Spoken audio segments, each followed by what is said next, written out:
Akashvani Kolkata 496.3 metre रिया गीतांजलि उछन तालमा खन एहबिना सानताड़ी आखड़ा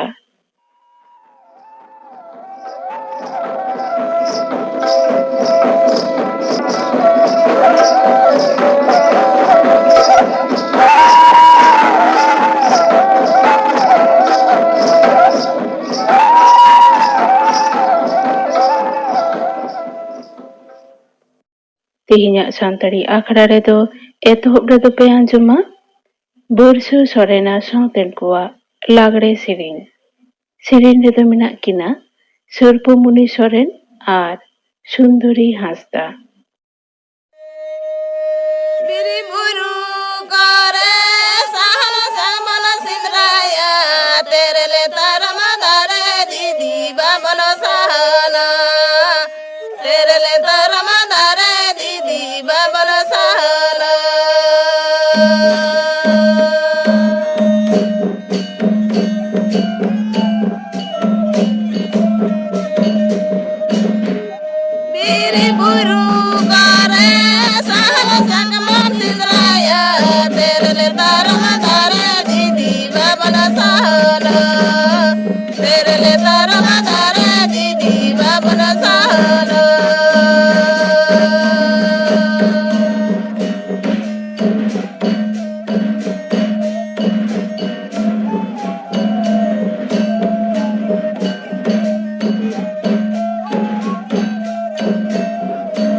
बुरसु सरेना सावतेन कोआ लागड़े सेरिंग पे आंजम किदा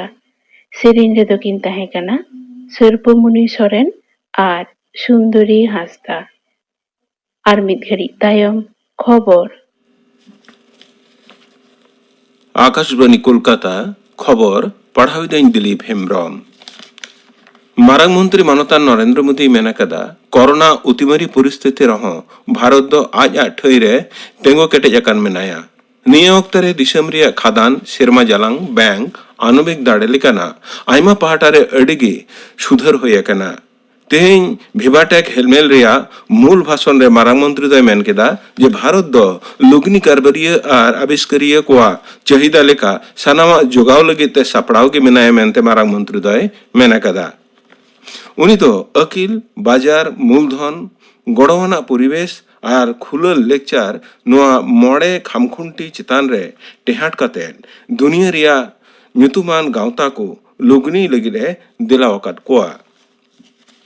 दो दरा मंत्री मानतान राजनाथ सिंह मेने कदा सन्त्रासबाद और चरम पंथा दो गोटा धरती रे शांति और दो दराम रे मारांग बतोरा कना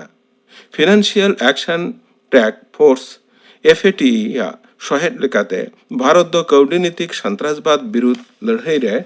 रिकिड़ मूर्खाई मेनाया मेनते राजनाथ सिंह दो आश्वासे एम कना तेहिं आसियान दिसम रे सेलेद मेना को दिसम रेन दो दराम मंत्री को दुपड़ुब रे वीडियो कॉन्फ्रेंसिंग तलाते सेलेद कतेन मानतान सिंह दो नुआ को एलाका रिया न्यूमाना दो दराम बाबत तेना दुपड़ुब रे जहां को चैलेंज रे samang daparamo kana una babutre bharota kami horai sab rakaba kada marang mantri manotan Narendra Modi wa ayurte kaudinitik babot tena cabinet committee CCEA do deep ocean mission ar moj joma kuchitan re bhorjan har babot tena rai re hesari yamakada तेहिं नवा दिल्ली रे खबरिया को हेलमेल रे तालन तथ्य और उछन मंत्री मानतन Prakash Javadekar main कदा जे गहीर समुद्र मिशन बाबतिया भूविज्ञान दप्तरा प्रस्ताव रे छेड़ सकाम एमकाना तालान शहर खोद और रासायनिक दप्तरेन मंत्री मानतान मनसुख मंडाभिया मेन कदा जे मंत्री मांडेर 12,000 बागे मिट बागे बार कौड़ी बछरी रे फॉस्फोरस और पोटासियम सार चितान रे पुष्टिभित्तिक भरजान हार ठाड़ोय रिया प्रस्ताव हो आंगोचे कना चाषी कुआ हित रे नुआ दो मिट नागामना मेनते न्यूम कदा मिमिट पैकेट यूरिया चितान रे तालन सरकार दो 2,500 टाका भरजान एमो रिया कथा होय उनी दोय मेन तोरावा कदा नीति आयोग रेन हड़मो संहार बाबत रेन सहेद डाक्तार VK पॉल दो कोविड अतिमारी जांगे दाराम रे गोटा दिसम रे कोविड नियम विधि मानाव इदी छाड़ा हो माइक्रो कंटेनमेंट जोन बेनाव बाबत रे जोरे एमाकदा नवा दिल्ली रे होलानो खबरिया कोई मेतात कोआ जे नेस दिसम दो कोरोना वायरस रेन अडिगी उनुचेड़ मिट प्रजाति विरुद्ध रे लड़ाई कना नुआ टेकाव दाराम रे काजाक ते दो दाराम व्यवस्था अपना रिया लगती मिना मेनते उनी दोय मेन केदा दिसम रे दिनम कोरोना उनुचेड़ तेहिं नासेना बढ़ती एकान रहो गय एकान कोआ लेखा दो होला खन कम आकना तालन हड़मो सावहार दप्तरा तेहिं रिपोर्ट लेकाते नवा करिते 72,225 जना गय एकाना को वा लेखा दो कम आकान रे 12,952 हड़ रेफ हेड हेज आकना पार्मेन बागे 4 टाणांग रे 1,02,222 जना को चिठावाकना तालान हड़मो संहार और घारंज भलाई मंत्री डॉक्टर हर्षवर्धन मेन कदा जे गोटा धरती रेन सनम को गे जोक मेने हड़मो भंजाव रिया बोगेया दोको आंगो चुतर कदा गोटा दुनिया रे नोरिया चली चलन बढ़ती कना विश्व जुगा हेलमेल 12,000 बागे मी रिया पहिल सर रे योद्धा को लगित मारांग मंत्री मानतान नरेंद्र मोदी दो दराकान सकल बार मिटेन लक्तियाना क्लास कोर्स कमी होरा रिया उढ़वा दिसम रिया बोगे बागे तुरुई गोटेन पनत रे 111 गोटेन तालीम कैंप रे नोआ कमी होरा रिया एतहब दो होयोआ तेहिया खबर पढ़ाव दो नोंडेगी मुचेदना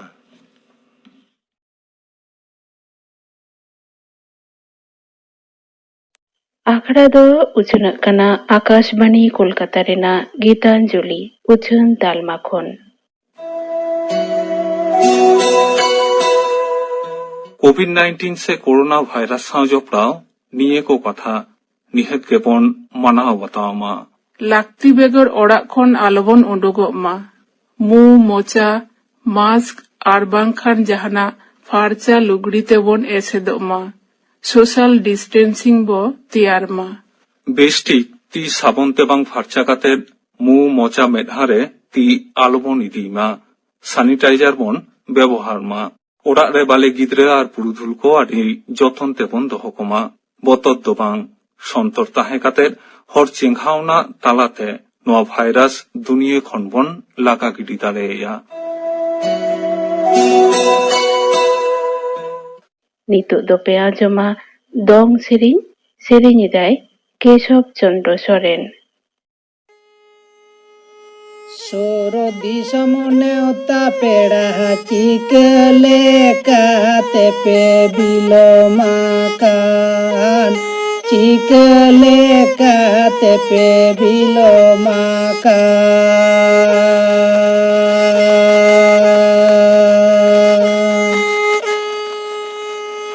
सोर दिसम नेवता पेड़ा चिकले काते पे बिलो माकान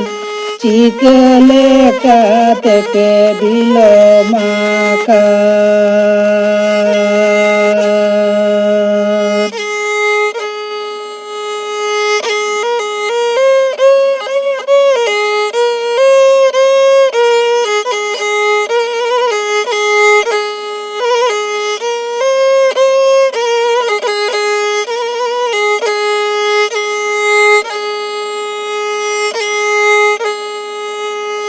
काका बाला दड़े रे बोना चेड़े पासी लेंडियन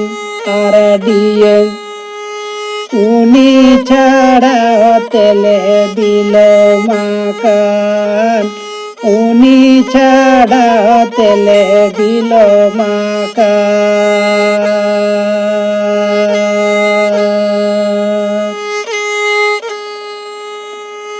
काका बाला दड़े रे बोना चेड़े पासी लेंडियन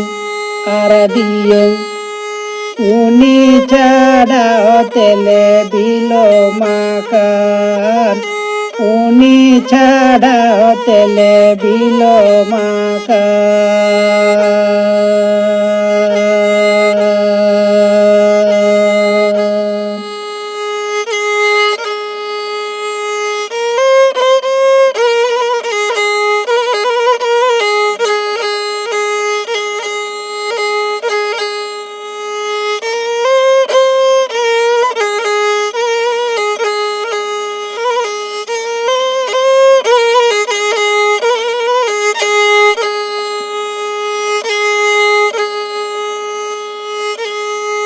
सोर सांगी नेवता पेड़ा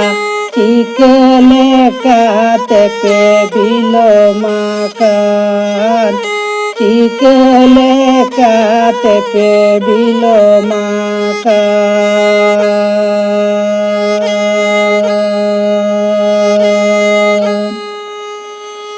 सोर दिसम नेवता पेड़ा चिकले काते पे बिलो माकान चिकले काते पे बिलो माकान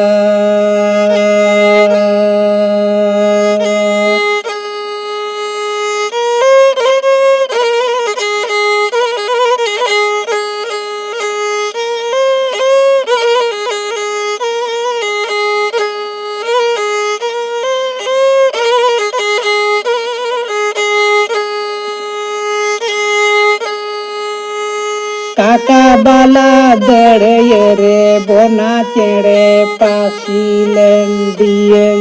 आरडियन उनी छाड़ा तेले बिलो माकान उनी छाड़ा तेले below माकान Dong sering pe ajom kida. Sering kidai Keshab Chandra Soren. Nituk do tehen rinik pera noa hisre pe ajoma Sip Shankar Mahato saw kupulir opor. Kukli redo menaya Chandra Mohan Mandi. तेहें Rini पेड़ा हिसरे तेहें दो नेवता होई कना मेद सावताली माचेद गोंके शिव शंकर माहातो मा आले सानताड़ी आकड़ा पाटा खन जोहार जोहर आमा ओड़ा दो करे ओड़ा दो आतु बुलागड़ा डाक ओड़ा सिंदरियम थाना बारिकुल जिला दो बांकुड़ा नितो चेक कम कामी कना नितो कामी बोलते प्राइमरी स्कूल रे माचेद लकतिन नियोग कना ओना दो करे आले ओंडे ये बारिकुल अंचर रगे और लो फुलजोर प्राइमरी स्कूल रे अच्छा आमा ओलो दो का करे खनम सेना लेदा प्रथम तो प्राइमरी स्कूल अतो रेना प्राइमरी स्कूल रे हम्म तारपरे माध्यमिक दो छेंदापथर हाई स्कूल एचएस दो रानीबंध हाई स्कूल और डिग्री दो पांचमुड़ा महाविद्यालय अच्छा और एमए दो कानपुर यूनिवर्सिटी में कराव कदा और ओना साथे बीएड इन कराव कदा B.Ed हूं कराव बांकुड़ा कदा। कॉलेज ऑफ एजुकेशन कॉलेज खना नीत तो ओड़ा रे कोई को मेना कोआ ओडा रे यू बाबा दादा हिली भाई बाहू और मई बाबू अच्छा आम सांताड़ बांग कनाम एनते रहो सांताड़ी ते अनोड़ कोनोरेम रोड़ दाड़िया कनाम नोआ सांताड़ी रोड़ ओका लेकातेम सेना केदा जखन प्राइमरी इन पढ़ा खान तहें आले अतु रेना स्कूल तो ने सांताड़ गिद्र हो तहे कना को और दिकु गिद्र हो तो सांताड़ गिद्र के बेसी अच्छा ताले उन समय स्कूल चला तो जखन उनको को रोपड़ जन कान तहे बा जखन रोड़ तहे को उनको कथा जखन आंजम के जे नुकु दो एटा रोड़ ते को रोड़ कान दो और आलादा ताले नुकु दो चिके तो बन बुझ दाड़ेया ताले उनको रोड़ हो सेड़ाई हुआ ताले उनखन के निया दो इच्छा दो तहे कना एवं उनखन के सेड़ा नहीं एहो कदा ना सेचल लगी डर की चेष्टा कदा आ पहले दो ना दारे को नितुमी सेड़ा कदा उनको गिद्र माने जहां इन संग को पढ़ा खान ताए उनको ठन खन के गड़ो सपड़ते ओना जहां दारे को नितुम खाता रे ऑल द हॉलिडे अच्छा दारे को आगे फास्टिंग ये सेड़ा कदे सुर सुपुर आतो को सांताड़ को ताहे कना हाँ सुसु खान आले अतु रे दो मन को आरकी नेटे मोड़ा मेना तो ना छड़ा न्यो रे मेना उनको जहां जखन को उंडुगा बा तो संग तो बांग्ला तो दिकु तक रोड कना हां तो आको जखन को रोड जो उन दो सांताड़ी ते तो ना दो इफेक्ट बांग पड़ा कना चितान रे दो सांताड़ी ते आमेम रोड सिमरा कदा आमा ओड़ा रे को सांताड़ ते को रोड को बडाया इन भई बडाया अच्छा तो इन खना लहाते उनी ऑलचिकी हो सेड़ा कदे हां तबे उनका तो बाहर रोड दाड़े आरकी तबे बडाया जतो किछु ऑलचिकी हो लहाते के सेड़ा कदे और बाहु हो ऑलचिकी के सेड़ा कदे माने रोड तो बाहर रोड दाड़े पढ़ा दाड़े ऑल दाड़े अच्छा और बुझ दाड़े आरकी बाहर रोड दाड़े उनका तो आरकी माने आम दो सांताड़ रोड हो ऑल हो ओना कम बेस मौज लेकातेम सेड़ा कदा आड़ी नापाय कथा नोआ जेम सेड़ा किदा नोआ सेड़ा कते ओका लेका मटकारेदा नोआ सेड़ा कते पूरा रिस्किंग बिदा आड़ी गरब गम मटकारेदा गरब एकदम एटा दिकु को आंजमिंग कना को जे नुई हरते रोड जे उन समय लाजाई बुझदा उनका दबा एनो पूरा ही रोडा जो जातनी दाड़े आरकी रोडा ओय सांताड़ आमेम रोडेम सेड़ा किदा नोआ सांताड़ रोड बेगोर आर सांताड़ कोआ आर चिकोम बाडाया बड़ाई बोलते जो तो माने जहां परब को जो तो मेना आरकी जो तो रे चेता रे खुशी दो हां सेरेंग को कटे कटे बड़ाई उनो दे चर्चा बनु आरकी तो रिस्क मेनाते सेरेंग करे माने दोमी अंजमा सेरेंग को आरकी उनका रू को दो ओना को तो अच्छे मेनाते तो सेरेंग को तो नसे नसे दम बडाई तले आम उनका सेरेंग तेम बडाई खान उनका मेटा अंजमा लिया सांताड़ पारसी दी कदे मेटन दंग सेरेंग अंजमा कना अच्छा मासे तले अंजमा ले में ओल चिकी आड़ांग चेमेदा बन माड़ांग जियड़ दोहया बन जाना माड़ांग जियड़ दोहया बन जाना माड़ांग आबो आयो आड़ांग सानाम खोना माड़ांग आंजमो हिजुहु काना टाड़ांग टाड़ांग आंजमो हिजुहु काना टाड़ांग टाड़ांग कुइली आड़ांग ते आयोई हो इदा देबन गंगे यारे मिरुलिका देबन गंगे यारे मिरुलिका अड़ी मौज सेरेंयम आंजमा लिया अड़ी अड़ी सरहाव ओए सांताड़ रोडम सेना किदा सेरेंय होम सेरेंय दाड़िया कना माने अड़ी रस्क के बुझे कना जे आम नोंकाम सेना दाड़े कादा मेनते सांताड़ी मीडियम तेम पढ़ावे कोआ सांताड़ी माचेद कनाम आमा माचेद आ अभिज्ञता दो ओका लेका अभिज्ञता बोलते गिद्रिन पढ़ाई कोआ प्रथम तो ताले जेलका माने परिषद खना बोय जे मेना कदा परिषद खना बोय बेगर हो बोय को नामोआ बाजार रे ओना को दो कते रिन पढ़ाई कोआ माने जेमन ऑल चेमेट बा ऑलित नुका नामो आरकी पारसे माने ना ये ऑलचिको प्रूम जहां बोय नामोआ ओना इदि कते पढ़ाई कोय तबे आले अतो सोना करे स्कूल रे आरकी न्या स्कूल मतो दो बा जतो स्कूल गिद्रो उनका दो माने रेगुलर बाको हिजुआ दम को कमोया हतो पर पे दिन कहे ना आरो हदो 7 दिन बाको हेला ओना गटी एटके टोड़े आर उनको संग रोड दे तो ओना उनका बांग असुविधा कना उनको बुझतिया को कथा उनको बड़ाया को जे नुई दो दिकु मास्टर कना एनो उनको तो हर तक रोड़ा कथा को बुझा उनका असुविधा तो बांग हुई कन थी आरकी आम ठेन कोनो कुकली रे उनको जहाना एटकेटोड़े को बुझेवा बांग को इंसान रोड़ा को एकदम बेस के हाँ कोरोना बेस के रोड़ा कोनो हिये तो जे लई बुझेव जहाना सेना हचरे हो कोनो बांग जुदी को हतो लई बुझरे जहां कोनो असुविधा हुई आरकी और जहां मास्टर साइड गाड़ी रिपोर्ट करते ओना दई बुझे दाड़े कोई जहाना एटकेटोड़े होय लेनका उनको ठेन हाँ दिस उनको मता गल्प बारो जहां उपरो मेना यारो मचेत गन के को मेना तो उनको सा रिपोर्ट करते जुदी जहां असुविधा हुई आरकी पढ़ा रे जे नोआ बानन चेरिया बा नोआ माने चे जुदी आरकी नुकाना जुदी हुई आरकी उन्दो माने जहां बड़ा उनको संग रिपोर्ट करते ओना दिन समस्या रे समाधान गिद्रे कोरेन गार्जियन पाहटा खन जहाना ओंकाना अभियोग को उनका आम पाहटा रे हेज बा उनका अभियोग दो बनु करा गिद्रो कटी पढ़ा लेकिन कटी रेबन लेखन भागी को आरकी गार्जियन को ना यदि को तदबिला को ताहले खान को कुल को आदो मचेत पाहटा खन पे लिया को गया माजे मते के ले गया कुल पे गिद्रो आर ऑलचिकी रे पढ़ा पे बा भर्ती पे ले गया मन गिद्रे को बुझो हचोरे से ओलो सेना हचोरे से उनकाना ऑल बिल रे दो जहाना एटकेटोड़े दो उनकाना दो बांग हुई का उनका असुविधा बांग हुई कना तले आडी मोज सोले तेगे सेना हचो दाड़िया को कना से पढ़ाव हचई को हां आडी नापाय कथा सांताड़ रोड़ेम सेना के तबना इनखान नितो जहां सांताड़ को रोड रिया से पारसी रिया नितो का हालोबी को तो कलकम नेलेदा नितो हालके बोलते जहां सांताड़ समाज रे जहां नेल दार की जेमन ऑलचिकी मा हेब कना ऑलचिकी तो ताले जतो माने मोटमोटी जतो होगे गिद्रो जेमन पढ़ा व्यक्ति को होइबा गिद्रो काटी सपोर्ट को होया जे नोते पढ़ा पे हैं आ तारपरे सांताड़ समाज रे जहां माने लहा लेका की जेमन ना जहां कल्चर आरकी जहां आतो रे हां जेमन लाहाते जेमन दसाई को ने ताहे आतो आतो को चला कान ताहे नेतार ओना का दो बांग निलो आले आतो रो बाको हिजु कना एटा करे हो बांग निलो आरकी लहा लेका लातार कुली कोना दो चेतान को उनको संगे चला कान ताहे आरकी तले नेतार ओना को गडी बानु आरकी तने सांताड़ रोड का तो पसना कना उनका हम बुझ है रोड दो एकदम पसना कना एकदम बाजार रे ताहन कना को जहाय हड़ को उनको के उनका को रोड को चर्चायदा उन्ना आतु लेका तो बाको चर्चायदा आरकी ओना हो चला कान गया ओइसे चला कान गया चर्चा तो चला कान गया आम लेका उनका सांताड़ रोड को सेणाय मा तो आम पाहटा कोन आमा संदेश से दिसुदिस ओका लेका है इया संदेश तो निया के जे मेटांग आलादा पारसी बड़ाय निजरा हो क्रेडिट ताले नोआ सांताड़ से नोआ दो अंग्रेजी ओना लेका कोनो कथा तो बांग कना सांताड़ सेणाय माको आरो चिकी को पढ़ा माको नोते आरो नोआ सांताड़ रोड पासना मा आरो सांताड़ी तो ओलो दो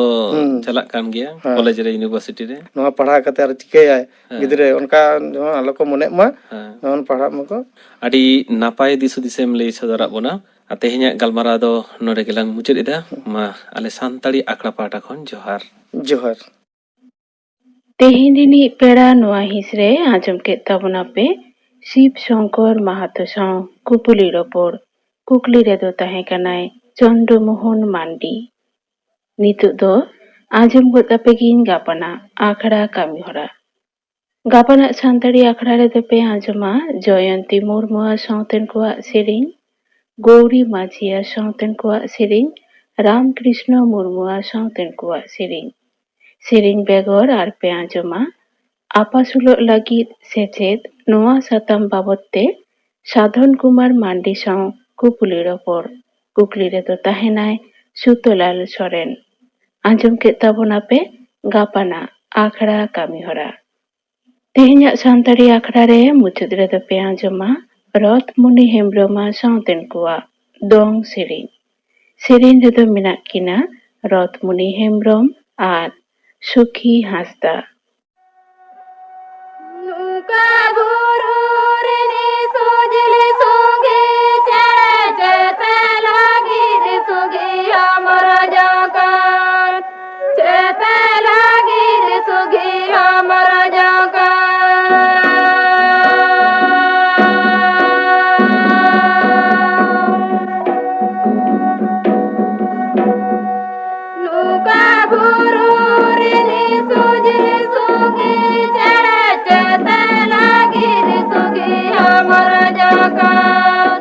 Cheta lagi sugi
ᱨᱚᱛᱷᱢᱩᱱᱤ ᱦᱮᱢᱵᱨᱚᱢᱟᱜ ᱥᱟᱶᱛᱮᱱ ᱠᱚᱣᱟᱜ ᱫᱚᱝ ᱥᱮᱨᱮᱧ ᱯᱮ ᱟᱸᱡᱚᱢ ᱠᱮᱫᱟ᱾